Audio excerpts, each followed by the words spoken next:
오늘 우리에게 주시는 하나님 말씀 열왕기상 11장 9절에서 13절 말씀입니다. 제가 하나님 말씀 받들어 읽도록 하겠습니다. 솔로몬이 마음을 돌려 이스라엘 하나님 여호와를 떠남으로 여호와께서 그에게 진노하시니라. 여호와께서 일찍이 2번이나 그에게 나타나시고 이 일에 대하여 명령하사 다른 신을 따르지 말라 하였으나 그가 여호와의 명령을 지키지 않았으므로 여호와께서 솔로몬에게 말씀하시되 내게 이러한 일이 있었고 또 내가 내 언약과 내가 내게 명령한 법도를 지키지 아니하였으니 내가 반드시 이 나라를 내게서 빼앗아 내 신하에게 주리라. 그러나 내 아버지 다윗을 위하여 내 세대에는 이 일을 행하지 아니하고 내 아들의 손에서 빼앗으려니와 오직 내가 이 나라를 다 빼앗지 아니하고 내 종 다윗과 내가 택한 예루살렘을 위하여 한 지파를 내 아들에게 주리라 하셨더라. 아멘. 지혜의 왕 솔로몬의 몰락. 자, 삶이 시작과 끝이 동일한다는 게 얼마나 큰 은혜인지를 떠올린다면 아무 일 없는 우리의 일상의 삶이 하나님의 매우 특별하신 은혜임을 기억하여 이 일상의 평범함 앞에서 그 비범한 하나님의 은혜에 내가 어떻게 반응하고 어떻게 그 은혜 위에 서서 이 은혜를 나눌 것인지 생각해 보는 것이 성도에게 주신 하나님의 매우 특별하신 은혜이지요. 자, 솔로몬 태평성대를 이룹니다. 자, 이스라엘은 이제 이 주변국과의 이 관계에서도 우위를 점령하게 되었지요. 우위를 점령하였다는 건 영향력을 끼치고 있다는 것입니다.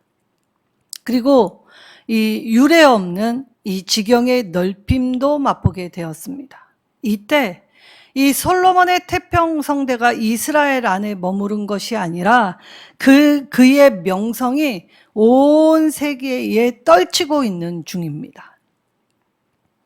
자, 명성. 이때 명성은 부와 함께 왔지요. 그래서 솔로몬의 시대에는 어떠했냐면 이 은은 가치 없는 것으로 취급하였습니다. 자, 은과 금이 넘치기 시작할 때 사실은 이 고대의 역사 안에서 금보다 더 가치 있었던 건 은이었습니다.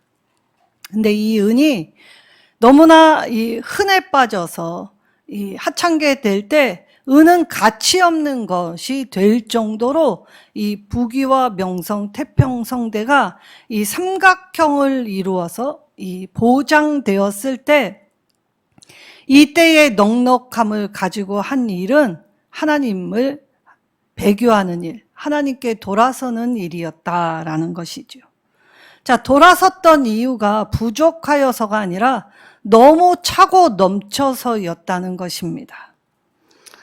자, 풍요로운 삶을 꿈꾸게 됩니다. 자, 우리가 풍요롭다라는 기준이 다 각자마다 다릅니다.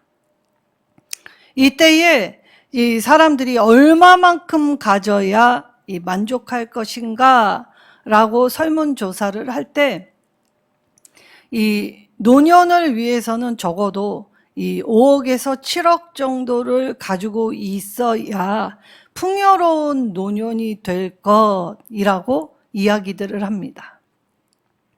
근데 우리가 얼마나 우매한 인생인지 아십니까? 자, 5억에서 7억 어마어마한 큰 돈인 것 같지만 사실 우리의 평범한 나날 속에서 자, 강도상에 빼앗길 수 있다는 것입니다. 강제로. 질병, 생각지 않은 것이었죠. 이건 예기치 않은 일이었습니다. 자, 이때에 병듦은 우리가 생각하지 못한 돈이 나갈 수 있죠. 자, 가족 간 불화. 자, 여기에서 많고 적음으로 이 가족 간 불화가 이 심심치 않게 이야기할 때 이 많고 적음은 서로를 원망함, 미워함. 그리하여 이 정말 서로를 생각해야 할 기본 단위 안에서 있어서는 안 될 일들이 벌어지곤 하지요. 이것이 우리의 삶입니다. 그러니까 아무리 우리가 비축하고 예비한다고 하여도 우리의 미래의 시대에 생각지 않은 일 속에서 당황하고, 그리고 그게 내가 쌓아놓은 것을 한순간에 잊어버리고 또 잃을 수 있다는 걸 깨닫는다면 내가 예비한 노년의 풍성함, 평범함, 그리고 내 노년에 내가 안전하다고 방비했던 일들은 사실 아무것도 아닐 수 있게 된다는 것입니다.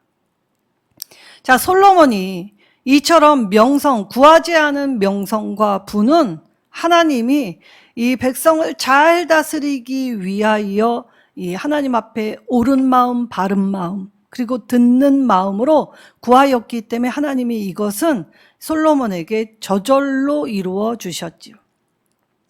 자, 이때에 이 솔로몬이 만음을 통해 이 하나님 앞에 잘못 행하기 시작합니다. 자, 몰락은 갑자기 이루어지는 일이 아니라는 것이죠. 자, 우리가 어떠한 일을 맞을 때에 크고 작은 전조 증상이라는 것이 있다고 합니다. 자, 이 크고 작은 전조 증상은 작게는 수백 번이나 있게 된다고 하죠. 그 전조전 증상을 무시하게 될 때에 우리 안에 불감증, 느끼지 못한 수준에까지 이르게 될 때 이제 그 작던 일들은 중간 그룹으로 굉장히 타격감 있게 콩콩 친다는 것이지요. 그리고 나서 내가 이제 내 손으로 할 수 없는 큰 일을 맞이하게 된다는 것입니다. 자, 하나님은 솔로몬을 사랑하셨습니다. 솔로몬의 별명이 무엇이었습니까? 여디디아였습니다. 여호와의 사랑을 입은 자. 솔로몬이 겸손하고 그렇게 자기의 약함 포장하지 아니하고 하나님 앞에 자기가 이 연약한 존재임을 있는 사실 그대로 아뢰었을 때 하나님은 솔로몬을 세우시고 높이시고 왕의 자리에 앉히셨습니다. 그리고 하나님의 보장으로 말미암아 이 솔로몬이 이러한 일들 업적을 만들게 될 때에 이 모든 것이 하나님으로부터 와야 함을 늘 기억해야 했죠. 사람은 망각의 동물입니다. 너무나 쉽게 잊어버리는 것이 문제이지요. 그래서 솔로몬이 이 하나님의 은혜를 이제 저버리기 시작할 때에 하나님은 이미 모세를 통하여 이 왕들이 솔로몬과 같이 될 것을 이미 말씀으로 알려주셨습니다. 그래서 오늘 본문의 말씀은 신명기 17장과 함께 보아야 합니다. 자, 왜 몰락하였는지 하나님은 미리 앞서 방비할 수 있도록 왕이 지켜야 할 것 4가지를 말씀하여 주셨지요. 자, 이때에 솔로몬이 하나님의 말씀을 듣지 않기 시작한 것들이 왜 일어났는지를 보면 하나님은 솔로몬을 아끼셨기 때문에 이미 꿈에 2번이나 나타나셔서 경고를 날리십니다. 경고를 2번이나 날리실 때에도 솔로몬은 하나님의 말씀을 따르지 않았다라고 하지요. 자, 다른 신을 섬기지 말고 오직 하나님만을 섬기라. 자, 하나님이 꿈에 말씀하신 것뿐만이 아니라 아버지 다윗이 이 아들에게 간곡하게 이 유언으로 남겼던 것이 이것이었습니다. 힘써서 하나님의 말씀을 따르고 대장부같이 행하라. 근데 솔로몬은 하나님의 말씀, 육신의 아버지의 말씀도 듣지 않았지요. 자, 열왕기상 11장 9절에서 11절. 그래서 솔로몬은 이 하나님의 안타까운 마음을 외면하고 이제 모세를 통하여 왕이 된 자들이 반드시 지켜야 할 일들을 지키지 않을 때 이 솔로몬 아무리 하나님이 주신 부와 명성과 태평성대도 아무것도 아닌 것이 무위로 돌아가게 된다는 것을 솔로몬의 몰락을 통해 저와 여러분에게 말씀하시지요. 하나님 말씀 가볍게 여기면 안 됩니다. 하나님의 말씀 심상히 여기는 일, 조급하게, 성급하게, 가볍게 여기면 아무리 하나님이 우리를 방비하고 인도하시려고 하여도 내 고집 때문에 망하게 되는 것이지요. 자, 이 경고 무시하였다가 하나님을 떠나는 어리석음을 범한 것이 세상 가장 지혜로웠다 하는 솔로몬이었다는 것입니다. 자, 그러면 솔로몬이 몰락의 길을 걸어가게 될 때 모세를 통해 주어진 4가지 경고의 말씀이 무엇이었냐? 먼저 신명기 17장 16절의 말씀에 왕은 병거를 많이 두지 말라라고 이미 말씀하셨습니다. 자, 이 병거, 말을 끄는 전차를 의미하지요. 자, 이때 말을 사려면 어디로 가야 했습니까? 애굽으로 가야 했습니다. 자, 이들은 애굽을 탈출하여 어렵게 하나님이 예비해 주신 땅 가나안으로 왔지요.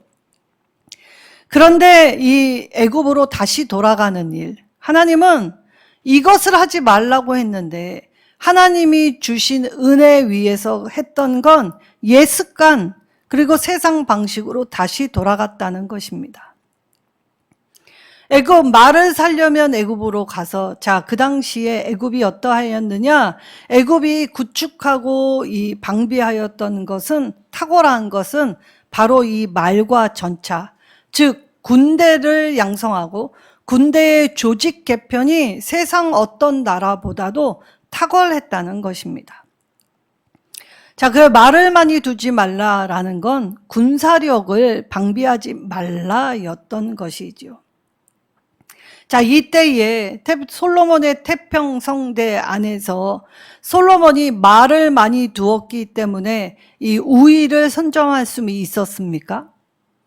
자, 출애굽할 때에 이 이스라엘 백성들은 어떠한 군사훈련을 받은 사람들이 아니었습니다. 종된 자들이었죠.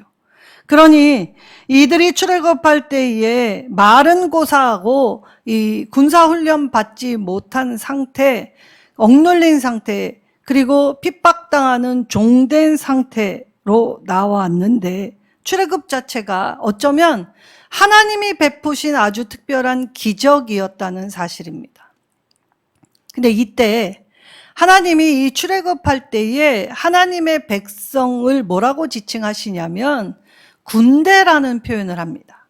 큰 군대가 애굽에서 나왔다. 그러면 하나님의 관점에서 군대라는 건, 세상의 관점은 군사를 조직하고 군사 훈련을 하고 거기에 더하여 전술, 창, 화살, 칼, 그리고 여기에 이 전차, 말을 사용하여 기병, 군대를 사용할 때 이 창병과 기병을 가지고 이 전쟁에 나가면 파괴력이 상당하였기 때문에 이 사람의 마음 안에 겁먹음은 이 당연한 것 아니겠습니까? 그런데 하나님의 군대가 나왔다 하는 이들은 칼을 손에 쥐어본 적도 없습니다. 고작 이 도구들, 벽돌을 만드는 도구들, 그리고 이 어렵게 이 흙을 파고 돌을 옮기는 도구들만 사용하였을 뿐, 이 칼이나 활이나 창이나 이런 것 손에 만져본 자들이 아니었지요. 근데도 하나님은 이들의 모습을 보고 하나님의 군대로 나왔다라고 합니다. 자, 그러니까 하나님의 군대는 이 세상과 같지 않다라는 걸 볼 수 있지요. 약한 모습 그대로 나왔습니다. 쫓아오면 두려움이 잠식하고, 그리고 앞을 바라볼 때 그 홍해 바다에 이 어찌할 줄 모르는 막막함과 답답함 있던 사람들이었지요. 근데 여기 이들이 할 수 있는 유일한 일은 앞에 홍해 바다와 뒤에 애국 군사가 아니었습니다. 바로 하나님의 능력이었지요. 하나님의 손을 바라보고 하나님의 손을 잡고 하나님의 이 능력으로 이 의지하며 나아갈 때 하나님은 뒤에 왔던 애국 군사는 하나님의 불기둥으로 막아두셨고 앞에 홍해 바다는 하나님의 바람으로 말리셔서 길을 내셨습니다.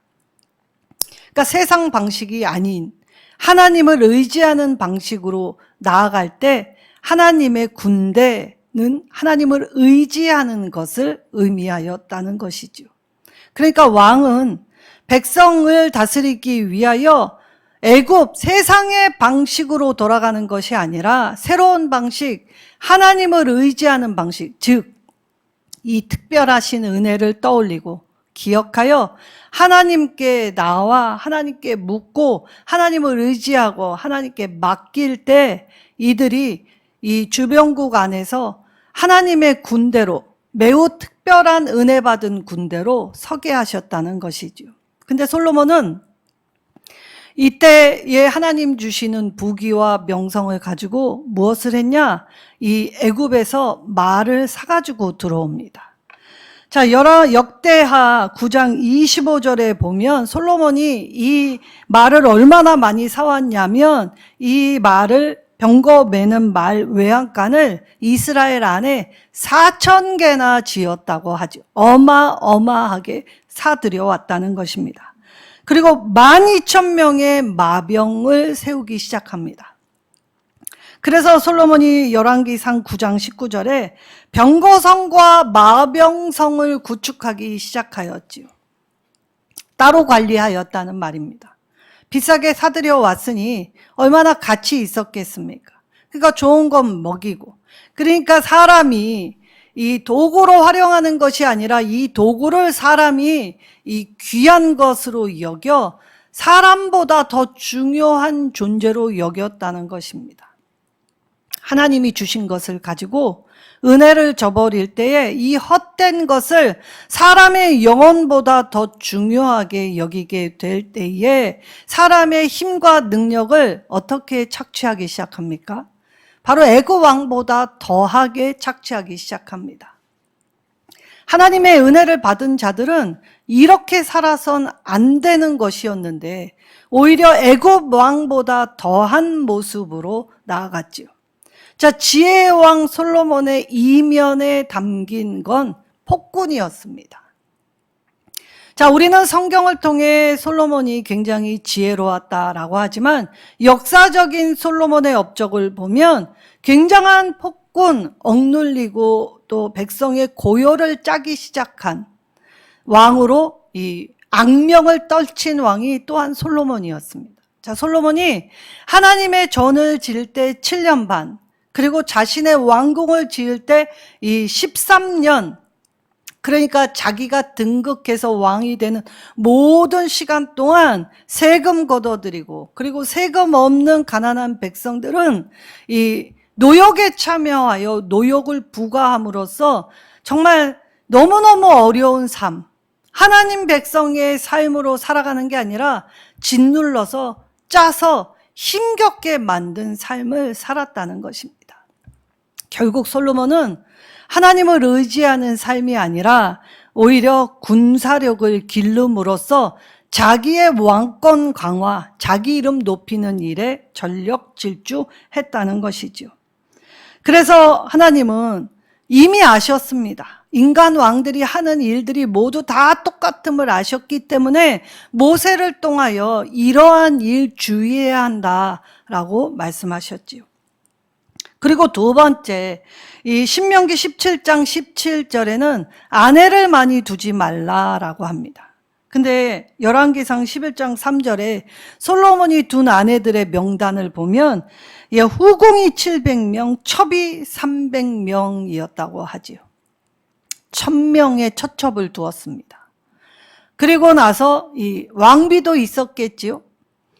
자, 이때에 이 처첩들이 각국에서 오게 되지요. 왜냐? 정략혼이라는 도구를 가지고 자신의 왕권을 강화하기 위하게 이 결혼이라는 신성 제도를 솔로몬이 사용했다는 것입니다. 하나님이 말씀하신 창조의 질서도 모두 다 깨트리기 시작합니다. 하나님이 주신 은혜를 가지고 하나님의 질서를 흐트러뜨리기 시작할 때 이 아내들이 오게 되면 한 사람의 왕만 바라보아야 하니 얼마나 외로웠겠습니까? 그리고 더구나 낯선 곳에 왔을 때에 이들의 위로는 자신들이 살았던 문명의 신들이었겠지요. 그래서 이 수많은 아내들이 온갖 잡신들을 이스라엘 안으로 데리고 들어옵니다.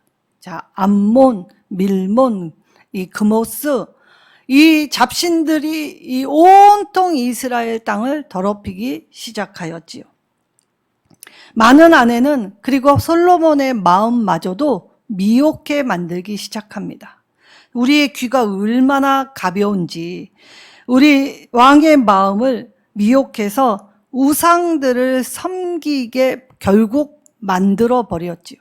그래서 이 멸망산 성전을 바라보고 맞은편에 이 아내들을 위한 이 이방 신전들을 짓기 시작합니다. 하나님은 이걸 급격히 주의하라고 하셨지만 결국 모든 왕들은 자신이 가진 왕권, 힘과 능력을 어떻게 사용하였느냐? 하나님을 대적하는 일, 즉 하나님의 질서를 파괴하고 하나님의 말씀을 허투루 들으며 가볍게 여기며 오늘 내가 누리는 건 하나님이 주신 보장이다라는 착각 아래에서 하나님을 참되게 섬긴 게 아니라 우상 섬기듯 그렇게 만들었다는 것입니다. 그래서 외교력을 통하여서 주변 국가의 이 자신의 이 왕권을 강화할 때에 다 이룬 줄 알았을 것입니다. 이 혼탁함이 결국 이스라엘 전체를 흔들게 될 거라고는 누구도 생각하지 못했지요. 세 번째, 은금을 많이 쌓아두지 말라라고 하였습니다. 자, 은금을 많이 쌓아두지 말라라고 신명기 17장 17절에 말씀하실 때 솔로몬 시대가 어떻다고요? 은을 가치 있는 시대가 아니었다. 흔하디 흔한 시대였기 때문이다. 그러니까 은이 그 정도면 금은 어떻겠습니까? 그래서 솔로몬이 이 금을 모아서 큰 방패를 300개나 만들고 작은 방패를 500개나 만들 정도였고 자기의 보좌를 온통 금으로 쌓아두었습니다. 얼마나 화려했겠습니까? 그리고 나서 이 솔로몬이 자기가 먹는 모든 그릇, 그러니까 성전 안에서 뿐만이 아니라 왕궁에 있는 그릇도 다 금으로 만들어 버리지요. 휘하찬란하고 이 삐까 번쩍했다라는 말입니다. 자, 겉보기에 그럴듯할 때 솔로몬은 이것이 하나님이 나에게 준 확증, 그러니까 이것이 은혜다라고 착각했지요. 이때에 이 예수님께서 마태복음 6장 24절에 뭐라고 말씀하셨습니까? 사람은 두 주인을 섬길 수 없다고 하셨습니다. 겸하여 섬길 수 없는 이 두 주인이 누구였습니까? 하나님과 만몬, 돈이었습니다. 재물과 하나님을 겸하여 섬길 수 없다. 하나님이 주신 것 가지고 쌓아두기 시작할 때 문제가 생겼다는 것입니다. 자, 우리는 쌓아두면 안정적이다라고 생각하죠. 근데 쌓으면 거기서부터 부패하고 냄새나고 그리고 그것이 상하여 버리게 될 뿐입니다. 자, 이럴 때 하나님께서 오늘 많은 소유가 하나님이 주시는 은혜가 아니라 그걸 쌓아두면서 욕심을 부리게 될 때에 그 소유가 결국 하나님을 떠나게 된 이 결국을 맞았다, 계기가 되고 결국이 됐다라는 걸 말씀하시죠. 그리고 네 번째, 이 왕은 하나님의 율법책을 복사해서 평생토록 자기 옆에 두고 모든 율법을 지켜야 한다고 신명기 17장 18절에서 19절 말씀하십니다. 그래서 왕은 자기 곁에 율법을 등사하고 늘 끊임없이 아침 저녁 주야로 읽어야 했습니다. 그리고 하나님의 말씀을 밤낮 묵상하면서 이 말씀에 순종하는 삶을 살아야 하지요.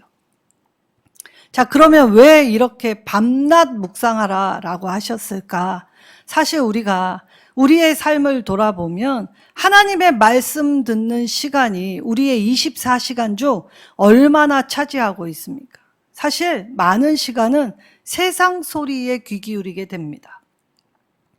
그러면 우리가 24시간 중 잠자는 8시간, 7시간에서 8시간, 뭐 많게는 10시간이라고 할 때 이 잠자는 시간을 제외하고 14시간을 어떻게 보내고 있죠?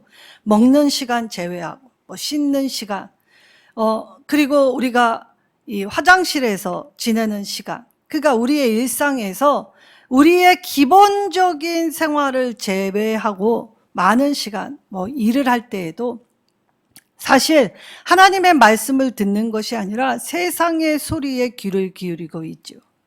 그래서 하나님의 말씀을 주야로 채우지 않으면 순식간에 세상의 문화와 세상의 말들에 영향을 받을 수밖에 없다는 것입니다. 그러니 우리가 삶에서 하나님과 집중하는 삶을 살려면 우리가 아침의 첫 시간, 또 밤 늦은 시간, 때로는 우리의 예배 시간, 삶의 중간 시간, 그리고 기도하는 시간, 그 외에 하나님의 말씀을 읽고 들어도 하나님 말씀보다는 늘 세상의 가치와 세상의 중심으로 살아가는 우리인데, 하나님께서는 우리가 이러한 영향을 받을 수밖에 없는 존재이기에 밤낮 하나님의 말씀을 읽으라고 하셨던 것이죠. 배우라고 하셨던 것입니다. 자, 사울처럼 솔로몬의 왕위를 하나님이 직접 빼앗지는 않으십니다. 왜 그렇습니까? 바로 다윗 때문이었습니다. 아버지 다윗을 오늘 말씀에 기억하셨기 때문이다 라고 말씀하여 주셨지요.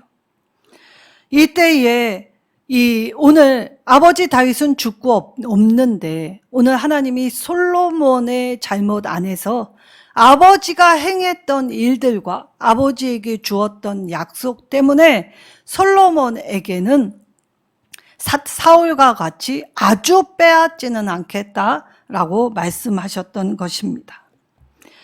하나님은 경고를 꿈에서도 2번 주시고 또 율법을 통해서도 모세를 통하여 왕이 반드시 지켜야 할 말씀들도 이미 주셨지요. 근데 하나님의 말씀을 무시했던 솔로몬을 결국 버리시기로 결정하셨습니다. 하나님은 우리의 죄악을 오래 참아 기다리시고 용서하시는 분이시지만 그것은 영원한 것이 아니지요. 그래서 우리는 때때로 하나님께 돌이킬 수 있는 오늘이 하나님이 주시는 기회임을 깨달아 오늘 회개하고 하나님의 말씀을 듣고 그리고 하나님의 것으로 채울 때에 내가 여전히 순간순간 재빠르게 세상 방식으로 자꾸 대응하고 맞서려고 했던 걸 멈추게 하십니다. 그러면서 그 멈춤 안에서 하나님이 창조의 아름다움을 회복할 때 하나님의 질서를 회복하게 하시죠.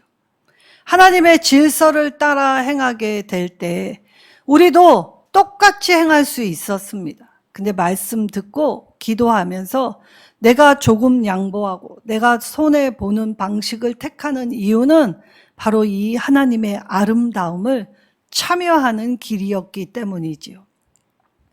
하나님은 누군가를 택하실 때에 그의 외모를 보거나 그가 가진 무엇 때문에 이 매력이 있어서 택하신 것이 아니라는 걸 알 수 있습니다.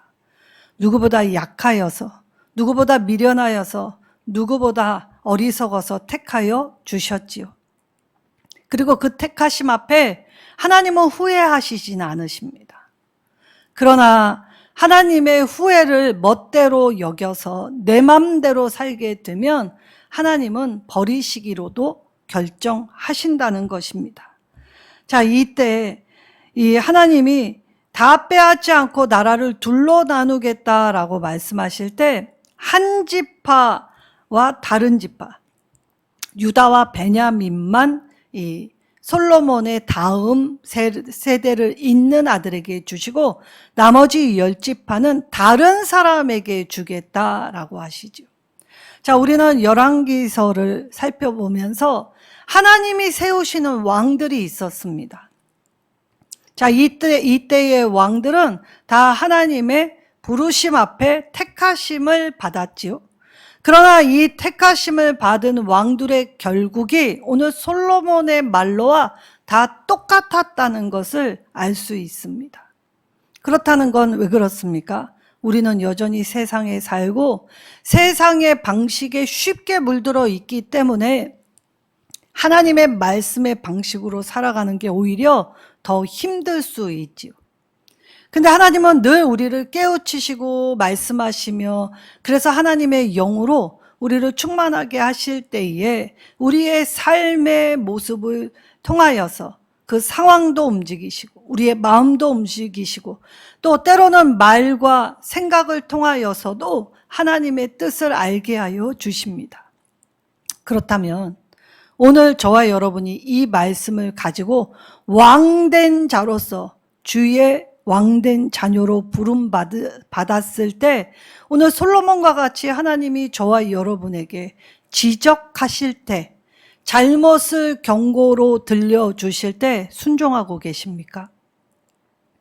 하나님의 말씀이 이 따갑고 찔려 힘들기만 하십니까? 아니면 힘들지만 오늘도 나에게 기회를 주시는 하나님의 아주 특별한 사랑 앞에 이제 이 하나님의 사랑으로 채우며 나와 하나님 앞에 멋진 하나님의 모습, 그래서 창조의 원형을 회복하는 일에 애쓰며 살아가게 될 때 나는 주의하고 있는지, 경청하고 있는지, 때론 조급하고 있지 않은지, 하나님의 말씀 앞에서 하나님의 앞에 맡기며 신뢰하고 있는지 점검해 보라는 것입니다. 입술로는 맡긴다 하면서 여전히 내가 발빠르게 일하고 있지 않은지, 나의 분주함으로 인하여 피곤하고 힘들다 불평하면서 하나님의 일하심을 막고 있지 않은지 돌아보라는 것입니다. 나의 한날 한날이 하나님의 말씀을 경청하고 하나님 앞에 기도하며 매일매일 그렇게 어제와 마찬가지로 오늘 하나님의 이 특별하신 은혜 앞에서 나를 세울 때 하나님 앞에 헛된 것으로 내가 만들어지는 것이 아니라 하나님의 말씀으로 빚어지고 또 그 온전한 형상을 회복하게 될 때에 그 넓음, 그 기쁨의 풍성함은 자연적으로 빛날 수밖에 없지요. 멋질 수밖에 없습니다. 세상의 방식이 아닌 방식으로 가는 사람은 본이 되기 때문입니다. 우리가 의도하던 의도하지 않던 하나님은 우리에게 세상의 본이 되는 삶을 살게 늘 여전히 말씀하여 주시지요. 그래서 이 말씀을 붙잡고 사는 삶이 복된 인생이라는 것입니다. 두 번째, 오늘 내가 살아가는 이 한날의 평범한 삶이 내 미래의 어느 시간에 영향을 끼치고 있다는 것을 믿으시기 바랍니다. 나는 오늘 나의 미래의 날들에 어떤 영향력을 끼치며 살고 계십니까? 내가 오늘 한날 내가 쌓은 것, 내가 행한 것, 내가 말한 것, 그리고 내가 섬긴 것, 나눈 것이 내 미래의 어느 시간에 아니면 어쩌면 내 후손의 시간, 미래의 시간에도 영향을 끼칠 수 있다는 것이죠. 솔로몬이 범죄하였지만 하나님은 아버지 다윗을 기억하셨습니다. 그리고 그 아버지 다윗에게 하신 약속을 솔로몬에게 지금 유보시켜 주고 계시지요. 그렇다면 오늘 내가 하나님 앞에 하루하루 신실하게 말씀 붙잡고 기도하며 사는 건 결코 헛된 일이 아닙니다. 때로는 훈련시켜 그 기도의 자리가 고단한 자리, 슬픈 자리가 될 수 있지요. 그러나 저와 여러분을 붙들어 그 자리에 앉히셨다면 그것 자체가 하나님의 기이한 은혜, 아주 특별한 은혜였다는 것입니다. 그러니까 나는 오늘 내가 행하는 것이 내 미래의 어떤 시점에 영향을 끼치고 있다라고 생각한다면 오늘 저와 여러분의 한날의 평범이 아주 평범한 것이 되지 않는 것은 하나님께서 오늘 나의 한날의 삶을 지켜보시기 때문이지요. 그리고 하나님의 기억하심을 생각해 보아야 합니다. 오늘 하나님이 나의 모든 걸 기억하실 때 그 하나님의 기억하심 앞에 나는 두려우십니까? 아니면 나는 기뻐하십니까?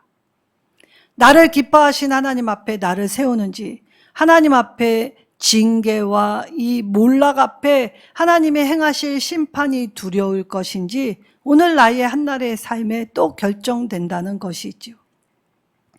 오늘 우리가 이 말씀을 보며 지혜로웠던 솔로몬, 우리는 하나님께 늘 지혜를 구합니다. 하나님, 하나님의 지혜로 말하고 일하게 하여 주옵소서.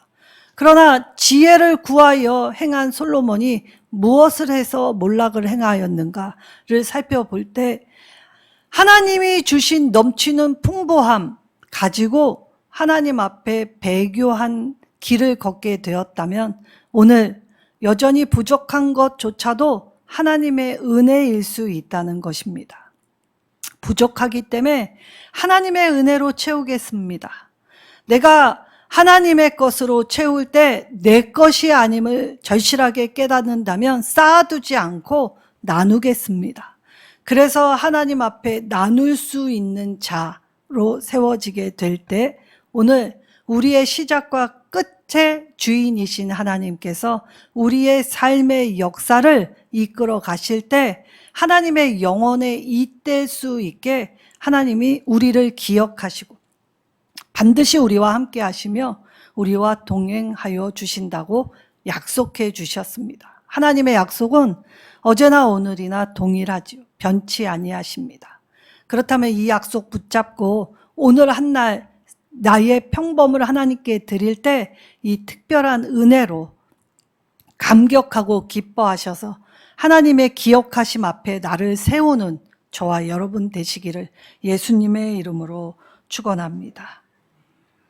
오늘 이 주신 말씀 떠올리며 하나님 들려주실 때 나의 게으름, 나태함, 무지함, 고집됨, 내 생각대로 마옵시고 아버지의 뜻대로 하옵소서 기도하신 예수님처럼 우리도 하나님의 경고를 무시하지 않고 신중하게 여겨 하나님과 매일매일 한 걸음 한 걸음 말씀 위로 다져지고 말씀으로 세워져 하나님 앞에 그렇게 왕같은 제사장으로 주님의 소유된 나라와 백성으로 그리고 주님의 자녀로 주님께 맡긴 하나님의 군대가 되게 하옵소서. 그래서 우리의 삶을 주님께 드릴 때 감사와 기쁨으로 채우는 시간 되게 해달라고 우리 주여 한번 부르짖고 말씀 붙잡고 기도하겠습니다.